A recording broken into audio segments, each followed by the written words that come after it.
Let's bring in NAACP President Cornell Williams Brooks and former homicide detective, criminal defense attorney, and Fox News contributor Ted Williams. Good to see you both. Thank you so much for joining us. Good to see you. My pleasure. All right, let me kick it off with you, Mr. Brooks. What's your take on this stop and frisk situation? Stop and frisk is a morally wrong-hearted and, as a matter of public policy, wrong-headed policy for bringing down crime. What we found in New York City was that this policy of stop and frisk resulted in thousands, I should say 5 million stops, 90% of which resulted in innocent people being detained and often dehumanized. 80% of those individuals were African American and Latino. 50% of those detained were African American men, though they represent 5% of the population in New York City. Right. This was a policy that was not only unconstitutional, discriminatory, but it was ineffective.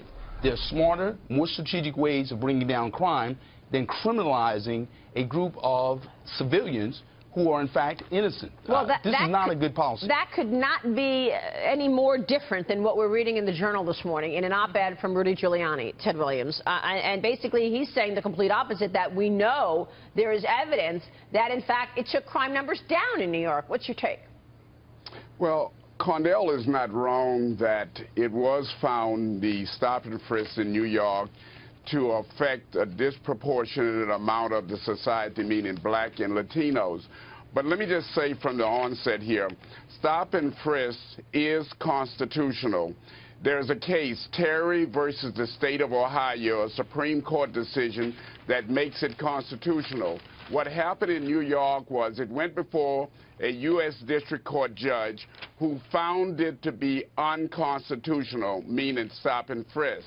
But what then transpired is it went up to the Second Circuit Court of Appeals, and the Second Circuit reversed and stayed the order of the judge, the U.S. District Court judge, and removed her from the case. Mayor de Blasio came in, and he has suspended that program. Well, another officer-involved shooting in the headlines this morning. Police in a San Diego suburb shot and killed a black man yesterday who they say was acting erratically. He pulled an object from his pocket and he pointed it at the officers, and he assumed a shooting stance, as you can see from this video. Look, he's in this shooting stance and he's right in front of the police officer. I don't know why he would do this shooting stance. He doesn't have a gun. But it comes days after the protests over the shootings in Charlotte and Tulsa, Oklahoma. So, I mean, I just bring this up because it's in the news today, but Cornell, the NAACP is asking candidates running for office to sign this new pledge in the wake of officer-involved shootings. Tell us about it. Well, yes, the NAACP at our national convention called upon all presidential candidates to take a pledge that we call the Protect Our Lives Pledge, in which we call upon presidential candidates, candidates for local and state elective office to, within the first 100 days of assuming office, call upon their police departments to collect data, to change their policies, to defund those police departments that have engaged in a pattern and practice of discrimination. Maria, note this.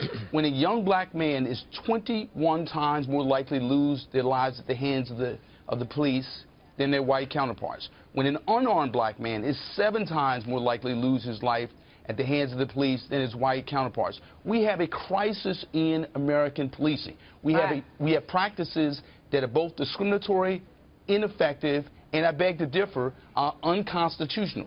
Stopping and frisking individuals may be constitutional, but stopping and frisking racial groups is in fact unconstitutional and discriminatory and ineffective. Ted, Ted, I know you don't see it that way in terms of this pledge.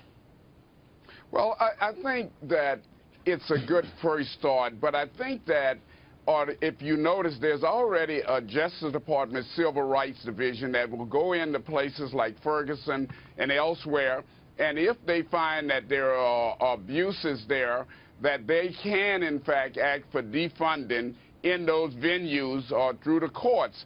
But I would like to see more of a police accountability board. look, there is a distrust between the police and the community. And we have to find a way to try to get these two to work together, because you do need law enforcement, but you also need citizens to trust the police. And that, unfortunately, is not what is happening out here. When you look at killings like the Laquan McDonald case, where this guy was just walking down the street and shot and killed.